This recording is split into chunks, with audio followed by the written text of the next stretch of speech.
Hello रायजोफोर बरायबाय गोदान भिडिअआव आसा खालामो नोंथांमोना बयबो मोजाङै दङ। बे भिडिअआ ससे भिडिअ आं दा दंफैलायो माइबारियाव बोथोरा बिराद मोजां अखा हाखांनानैहाय एसे सान्दुं दुंनाय आरो बांद्राय गरमबो नङा। ओमफ्राय दाथ' नै बारा गोबाव गैला फुजा फैसिगोन आरो देग्लाय फुजाया एसे लेट। दा जियानो जा आंनि कन्टेन्टआ दिनै बिटिसि फरेस्टनि सायाव आं मानोना दाखालि नोंथांमोना मोनसे भिडिअ खालामदोंमोन कि माने फरेस्टनि फिजिकेल टेस्टनि रिजाल्टआ फैथारसिगौ होननानै एक्सुवेलि फैमारबाय मैया मोनायाव फैदों आंबो नायाखैमोन लोगोफ्रासो हरदों माने आङो बे समाव बिजियाव दङमोन। दा ओरैनोलाय डेटआ दिनैसोमोन आरो 18आवसो होनो गोनांमोन नाथाय 17 मोनायावनो बिसोरो आपल'ड खालामना होबाय पर्टेलाव। इट्स अके जोबोर मोजां एडभान्स होदों बेबायदिनो स्पिड खालामनांगौ नङाबा बिराद लेट जागासिनो दङ टेटफोराबो बिराद लेट जाबाय आरो टेटखौबो थाब होनांसिगौ मानोना फोरोंगिरिनि बिराद प्रब्लेम जागासिनो दङ जोंनि गामि ओनसोलाव स्पेसियेलि बर' मिडियामनि थाखाय। बेखौ दोनथ'नानै मोननैसो डाटा होनो सानदों आं बे कन्टेन्टनि गेजेरजों आरो मोननैसो मटिभेसन होनो सानदों गोदान गोदान स्टुडेन्टसफोरखौहाय। दा जायनो खस्थ' खालामदों फिजिकेल टेस्ट होदों बिसोरो दिनैनि दिनाव फिजिकेल टेस्टआव पास खालामबाय नङा होमबा। दा एग्जामनि थाखाय रल नाम्बार ओंखारबाय आरो बे एग्जामाव बिराद फाइट जागोन ओरैबायदि कम्पिटिसन बानायनाय जागोन मानोना पस्टआ ओरैबायदि खम। दा पस्टआ बेसेबां दं होनोब्ला डाटाखौ लाग्रोदो। फरेस्ट कनस्टेबल माने फरेस्ट गार्डआव एचएस लेभेल गार्ड आरो बियो गार्ड इस गार्डआनो कनस्टेबलानो ओमफ्राय 110 पस्ट दङ बावहाय आरो ओरैहाय ग्रेड 1 फरेस्टाराव एसआइ रेंक लेभेलाव एसआइआनो बियो इनडाइरेक्टलि एसआइखौनो होनबाय आङो माने नामा बेलेग बेलेग आसाम पुलिस बा एसआइ जागौमोन दा फरेस्टार ग्रेड 1 होनना बुङो आरो खिन्थु ग्रेड 1 बाबो एपिसि लेभेलनि ग्रेड 1 अफिसार नङा आरो बिसोरो जास्ट थार्ड ग्रेड लेभेलानो नामासो फरेस्टार ग्रेड 1 बावहाय पस्टआ अनलि 47 थांनाय बाराव 84 मोन थांनाय बारनि सरकाराव एबार खम फैदों खारन थांनाय बाराव साख्रि होलांखाबाय नालाय थांनाय बाराव ओमफ्राय कनस्टेबला 330 नामा दंमोन एबार आरो 110 दं आरो बे दानियाव फाइटआ बिराद जागोन। टटेल केन्डिडेट्सआ पास खालामदों फरेस्टार ग्रेड 1आव 8810 ओमफ्राय पस्टआ दं मात्र 47 होमबा नायदो एग्जामनि थाखाय ओरैबायदि फाइट खालामनांगोन स्टुडेन्टसफोरा।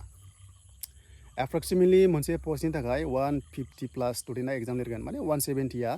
एग्जाम लिरगोन आरो बेनिफ्राय आरोबाव बाइबा टेस्टआव थांनो थाखाय मोनसे पस्टआव साथाम लेंहरब्ला अब्ला 47 पस्टआव 141 जनखौल' बाइबा टेस्ट होनो लेंहरगोन सरकारा ओमफ्राय आरोबाव बेनिफ्राय दानबावनानै 47 जनाल' साख्रि मोनगोन फरेस्टार ग्रेड 1आव होमबा बिनि फाइटआ बुहुत थांगोन। एग्जामा 100 मार्क्सनि जायो गासैबो पस्टआव ग्रेड 1आवबो फरेस्टार गार्डआवबो माने होमबा 90 प्लासखौ लानो नाजा मोननैबो पस्टआव। दानिया फैलायबाय बेनो जाबाय कनस्टेबलाव फरेस्ट गार्डआव आरो फरेस्ट गार्डआव टटेल भेकेन्सिया दङ 110 ओमफ्राय फिजिकेल टेस्टआव पास खालामबाय 17,000 एसे बारा 2 सामथिं नामा 17,000 एसे बारा ओमफ्राय पस्टआ दं 110 बावहायबो 150 बिदि जागोन मोनसे पस्टनि थाखाय 150आ 150 जना फाइट खालामगोन आरो बेनिफ्राय बुहुत काटअफ थांगोन बावबो ओरैबादि बुरजा पास खालामदों। दा मोननैसो कमेन्ट फैदों जेब्ला फिजिकेल टेस्ट जादोंमोन अब्ला मा जायफ्रा ग्रेड 1आव एप्लाइ खालामदों बेनिफ्राय गार्डआवबो खालामदों बिसोरो ग्रेड 1 खालिनो माने खारनो मोनफाखादों आरो फरेस्टार आरो फरेस्ट गार्ड कम्बाइन जादों आरो खनसे खारनायावनो मात्र गांनै एडमिट होनांगौ होमबानो मोननैयावबो इलिजिबोल जायो आरो दा बेवहाय आंबो होदों आंनाबो मोननै पस्टआव फरेस्टार ग्रेड 1 आरो गार्डआव स' आंबो गांनै एडमिटखौ होबाय दा मोननैयावबो क्वालिफाइड जाना फैबाय। थिग बेबायदिनो गुबुनाबो होदों नाथाय साफा सानैया कमेन्ट खालामदों बेनो जाहैबाय माने आंबादि जेनेबा हमना ला फरेस्टारबो होदों बेनिफ्राय गार्डबो होदों रिजाल्टआ फैबायनो खायसेना गार्डआव फैयासै बेनिफ्राय ग्रेड 1आल' फैबाय। दा फरेस्ट गार्डआ मानो थालांखो बेखौथ' आं मिथिला टेकनिकेलि इसु जाखो ना माखो ना बै समावहाय एडमिट होनायासो नोंथांमोना प्रब्लेम जाखो ना एन्ट्रि खालामग्रानिसो प्रब्लेम जाखो बे मोनसे कुइसन थाबाय। स' बिनि सलुसन नांगौब्ला CSBआव थांनानै डाटाया दंना गैया बेखौ नायबानो जाबाय आरो एक्सुवेलि बिदि जानाङामोन साफा सानैया बिदिनो मिस्टेक जालाङो माबाफोर माने टेकनिकेल इसु जायोथ' बेखौ खबर लादो ओमफ्राय गैयाबाथ' गैयासै दंबादि दं बेनो आरो। दा गोदान गोदान स्टुडेन्टफोरनि थाखाय मोनसे बाथ्रा फंबायमोना बिनानावमोना एग्जाम डेटखौ सोंगासिनो दङ। स' एग्जाम डेटखौ दा रावबो मिथिया आंबो मिथिया बयबो मिथिया खिन्थु एग्जामा जागोन जेन'बा जाखागोन। दा एग्जाम डेटखौ मिथिनांगौनि खुनु गोनांथि गैला मात्र नोंसोरो मा खालामदो फरायबाय थादो रिजाल्टआथ' ओंखारखाबाय स्टेज 1 ओंखारखाबाय स्टेज 2 दंबावो स्टेज 3 दंबावो एग्जामनि थाखाय रेडि जादो एग्जामनि थाखाय मोजां फराय नङाब्ला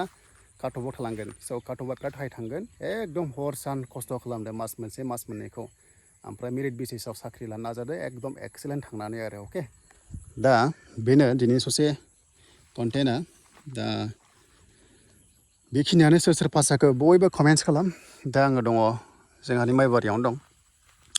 बेयावनोमोन जुखाम गायग्राया सान हाबहां एक्सुवेलि सान हाबबाय बिदिबा बिराद मोजां नुयो भिउआ आरो दा बेनो एन्ड नेक्स्टआव लोगो मोनगोन आरो चेनेलाव साबस्क्राइब खालामाखै सोरबा खालामना होदो आंनाथ' सेकेन्ड चेनेला डिमनिटाइज जाबाय सासपेन्ड जाबाय माखासे मिस्टेकनि थाखाय सिगांनि भिडिअफ्रा ओमफ्राय मेन चेनेला दङ आरो नैबे थार्ड चेनेल ब्लगिं चेनेला बे दङ आरो अके स' बेनो गाइस